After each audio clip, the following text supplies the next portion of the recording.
जो इस पार्ट की स्टार्टिंग होती है वो वहीं से होती है जहाँ पर हमने लास्ट पार्ट को एंड किया था। जहाँ पर हमने देखा था कि जो कि किम होता है उसने अपने हाथों की रस्सियों को कैसे न कैसे कर कर खोल दिया था। और जो खोलते ही वो अपना सबसे पहला पंच उस बंदे के फेस पर मारता है, जिसके बाद जो सर्जन होता है यानी कि वो बंदा केप ऑफ स्टार, वो काफी ज्यादा दूर जाकर गिरता है। उसके फेस से काफी ज्यादा ब्लड भी निकलने लगा था, लेकिन उससे इसे कोई फर्क नहीं पड़ता है। वो फिर भी अपनी एक क्रीपी स्माइल दे रहा था। उसके जो गार्ड्स होते हैं वो काफी ज्यादा हैरान हो जाते हैं और वो कहते हैं कि हमने इसे काफी ज्यादा अच्छे से बांधा था, आखिरकार इसने अपने हाथों को कैसे खोल लिया है। फिर हमें थोड़ा फ्लैशबैक दिखाया जाता है जहां पर जो किम होता है वो डाउन से पूछते हैं कि आखिरकार हम अब यहाँ से कैसे निकलेंगे, हम यहाँ पर काफी ज्यादा बुरी तरीके से फंस चुके हैं। जिस पर जो डाउन होती है कि मेरे पास शायद एक तरीका है, मेरे बैग के अंदर एक लाइटर पड़ा हुआ है जिसे तुम निकाल लो। जिसके बाद जो किम होता है वो ऐसा ही करता है, उस लाइटर को निकाल देता है और उसकी मदद से वो उस रस्सी को जला देता है जो कि उसके हाथों पर बंधी हुई थी। उसके बाद वो जैसे ही रस्सियां खुलती हैं वो डाउन से पूछता है कि हे, आखिरकार तुम्हारे बैग के अंदर एक लाइटर क्या कर रहा था। जिस पर जो डाउन होती है वो कहती है कि तुम ऐसी बातें मत करो, वो मेरे काफी ज्यादा पुराने जो क्लासमेट्स थे उन्होंने मेरे बैग के अंदर डाल दिया था। जिस पर जो किम होता है वो कहता है कि आखिरकार कितने पुराने, क्या तुम अपने बैग को साफ तक नहीं करती हो।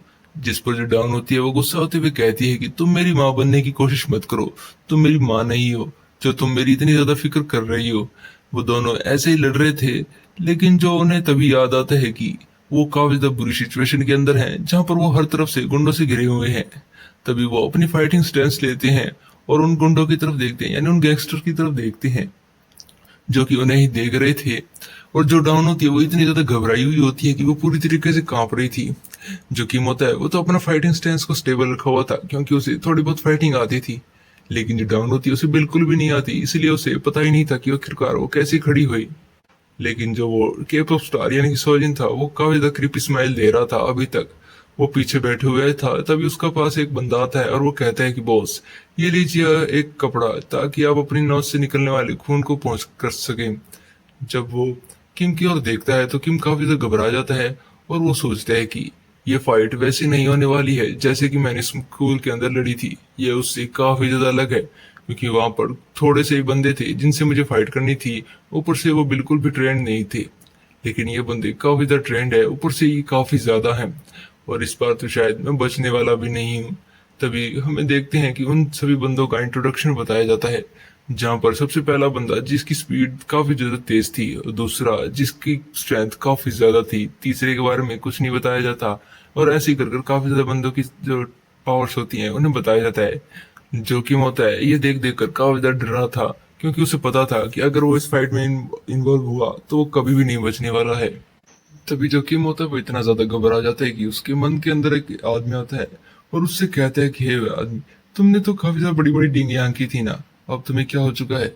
जोखिम होता है वो गुस्सा होते हुए कहते हैं कि हे मन के राक्षस, तुम जाते हो कि नहीं, तुम मुझे परेशान मत करो। वैसी बात ही कर ही रहा था तभी अचानक से काफी ज्यादा स्ट्रॉन्ग किक उसकी तरफ आ रही थी, जिसे वो काफी ज्यादा मुश्किल से रोक पाता है क्योंकि जो किक होती है वो काफी ज्यादा स्ट्रॉन्ग थी। लेकिन जो उसकी का जो इफेक्ट होता है वो इतना ज्यादा होता है कि जो कि होता है वो काफी ज्यादा पीछे खिसकता हुआ जाता है। और वो बंदा भी कहता है कि हे, आखिरकार तुम्हारा ध्यान कहाँ पर है, क्या तुम्हें मुझसे फाइट नहीं करनी थी।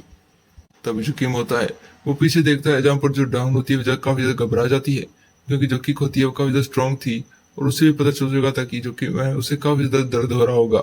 लेकिन जो किम होता है वो उससे कहता है कि तुम टेंशन मत करो, तुम बस पीछे ही रहना, इन्हें मैं अपने आप संभाल लूंगा।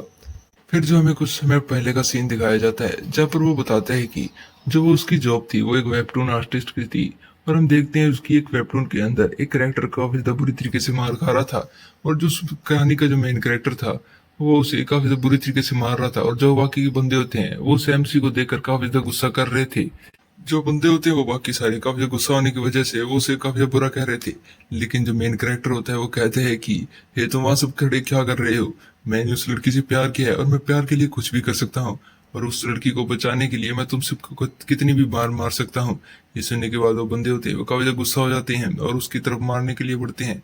जिस पर जो वो एमसी होता है वो कहता है कि तुम सब एक एक कर कर क्या रहे हो, तुम सब एक साथ आ जाओ, बाकी मैं अपने आप देख लूंगा तुम सबको।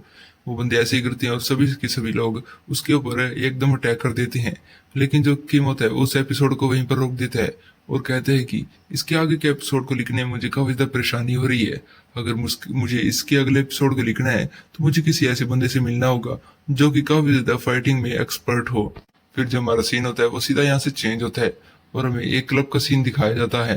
वो होता है एक मार्शल आर्ट क्लब। वो उसके अंदर जाता है और वहाँ के मास्टर से जाकर मिलता है। वो उसे अपनी सारी प्रॉब्लम्स बताता है, जिस पर वो मार्शल आर्ट मास्टर कहता है कि तुम्हारी प्रॉब्लम ये है कि तुम्हें अपने वेबटून के नेक्स्ट एपिसोड को लिखने के लिए तुम्हें फाइट के बारे में थोड़ा जो कुछ जानना है। तो कोई बात नहीं, मैं तुम्हें बता दूंगा। लेकिन वो मार्शल आर्ट मास्टर आगे उससे कहता है कि इस फाइट के अंदर सबसे मैटर ज्यादा करता है वो है सेंट्रल ग्रेविटी, और हमें अपने पंच के जो वेट होता है उसे आगे की ओर धकेलना होता है। चलो रुको, मैं तुम्हें एक डेमो कर दिखाता हूँ।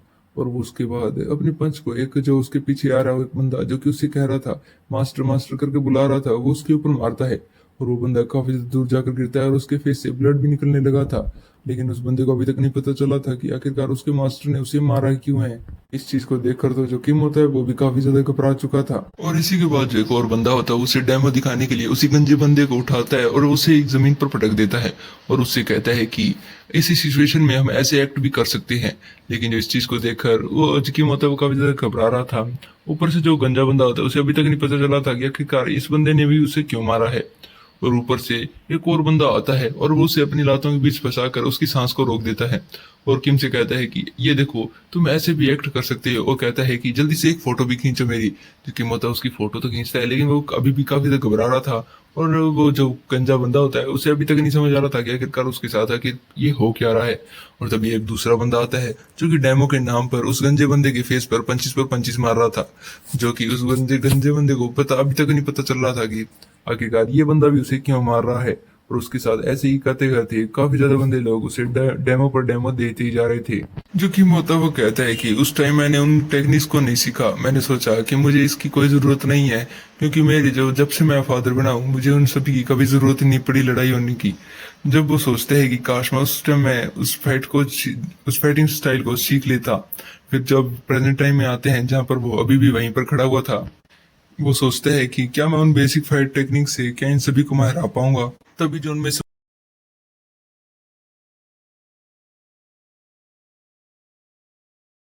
वही बंदा जो कि उसके ऊपर दोबारा से किक के ऊपर अटैक करता है। जो उसकी किक थी अभी भी काफी ज्यादा स्ट्रांग लग रही थी, लेकिन जो किम होता है उसने काफी आसानी से उसकी किक को रोक लिया था। और वो कहता है कि सबसे पहले मुझे उसके अटैक को ब्लॉक करना है और उसके वीक पॉइंट पर अटैक करना है। वो ऐसा ही करता है। उसके वीक पॉइंट पर अटैक करने के बाद वो उसके ऊपर काफी ज्यादा पंची से अटैक करने लगता है, जिसके बाद वो एक आखिरी पंच मारता है, जिसके बाद वो बंदा उठता हुआ काफी ज्यादा दूर जाकर गिरता है। और ये देखने के बाद कि किम कितना ज्यादा स्ट्रांग है और उसके पास फाइटिंग जो स्टाइल है वो भी है, ये सुन देखने के बाद तो वो काफी ज्यादा हैरान हो जाते हैं सभी के सभी लोग। वो उसे काफी ज्यादा हैरानी से देख रहे थे। और जो किम भी होता है वो थोड़ा सा स्टाइल मारते हुए कुछ फाइटिंग जो स्टेंस होता है वो लेता है, और जिसे के बाद वो कहता है कि मैं इसे बंदे को जरूर हरा पाया हूँ, लेकिन ये मेरी कोई कारनामा नहीं है। वो इसलिए हरा पाया हूँ क्योंकि इस बच्चे की बॉडी के अंदर काफी ज्यादा स्ट्रेंथ है। जो गाइस ये एपिसोड यहीं पर एंड होता है। मिलते हैं नेक्स्ट एपिसोड में, तब तक के लिए बाय। और गाइस आप सब लोग सब्सक्राइब नहीं करते हैं तो प्लीज सब्सक्राइब जरूर कीजिएगा।